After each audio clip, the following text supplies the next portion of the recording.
ce théâtre de la légalité, c'est sa première réalisation. Ici, on peut travailler avec les habitants, les étudiants. Ils participent à toutes les activités que nous organisons. Nous pensons que la musique, le cinéma et le théâtre sont de bonnes ripostes contre la mafia.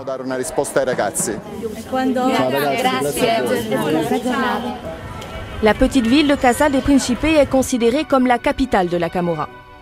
Dans cette région pauvre, la mafia se présente volontiers comme celle qui donne du travail et fait vivre les plus démunis. Les confiscations sont un moyen de la contrer symboliquement et concrètement. Dans cette région, 12 000 biens ont déjà été repris à la Camorra. Si on laisse à la mafia son pouvoir économique, on ne peut pas lutter contre son influence. En transformant le patrimoine illégal en patrimoine légal, on intervient au cœur même de l'économie souterraine.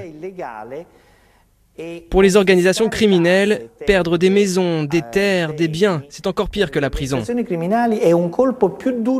L'efficacité symbolique et pratique de ces confiscations est énorme.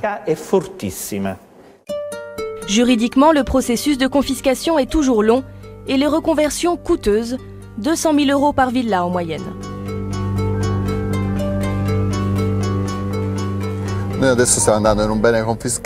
Là, on va voir une villa confisquée qui a été vandalisée. C'est un bon exemple de l'état dans lequel sont les propriétés lorsque nous les récupérons.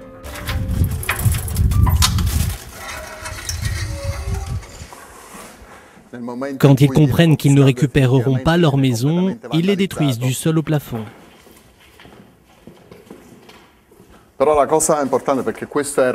Il faut bien comprendre que c'est une maison bunker ici, parce qu'ils devaient se protéger. C'est plein de fer, plein de ciment. C'est très difficile de récupérer une maison comme ça. Regardez-moi ça, ils ont enlevé tous les tuyaux, ils ont tout ruiné. Pour eux, c'est vraiment important qu'on ne puisse pas les rénover. Pour une maison pareille, il faut compter à peu près 500 000 €. Sans subvention, pour une petite commune, c'est mission impossible. L'Union européenne donne 9 millions d'euros par an à l'Italie pour l'aider à financer ces reconversions.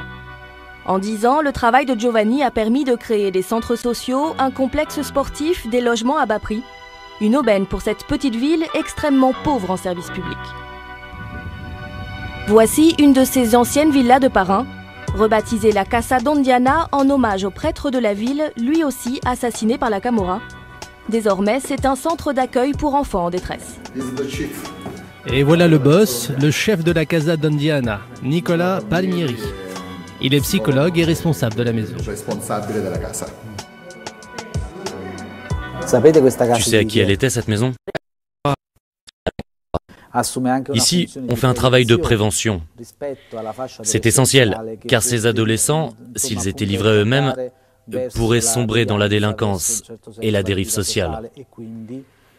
Ils deviendraient une proie facile, susceptible de rejoindre la Camorra. À quelques kilomètres dans la campagne, un autre terrain de la mafia acquis illégalement par la Camorra. Depuis un an, une coopérative sociale y a relancé la culture des pêches. Son but, rendre à la société ce que la Camorra lui a pris.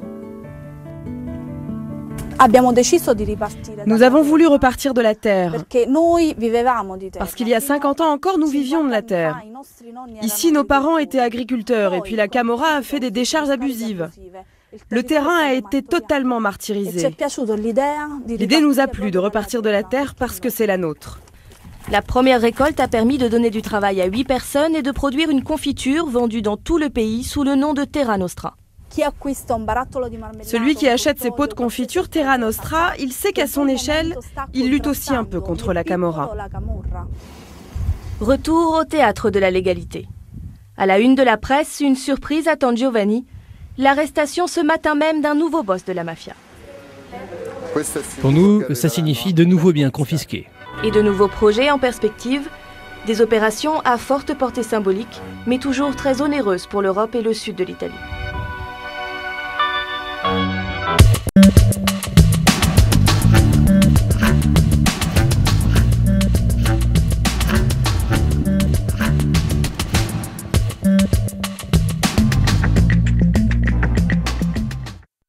Surpopulation.